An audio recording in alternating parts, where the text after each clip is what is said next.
ГСП онлайн. Городские новости сейчас. Пятница, 17:00. Центральная библиотека. Тематический вечер к году кино в России. Руководитель общества «Кино-ТВ Память Ухта» рассказывает об истории создания и эволюции документальных кинолент в Ухте.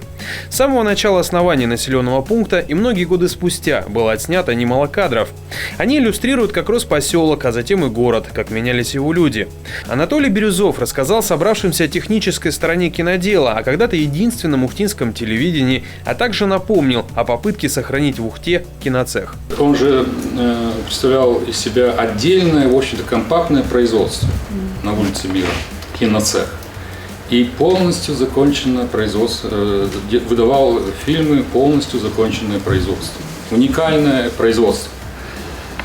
И чтобы не прекратилась съемка документальных фильмов, документальной кинолетописи, так сказать, с этой идеей выходили на предприятия крупные. Но в итоге, ничего из этого не получилось.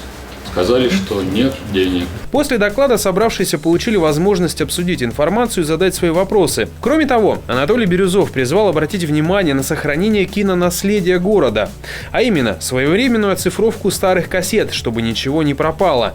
Кроме того, делу помог бы единый архив, однако на сегодня его по факту не существует.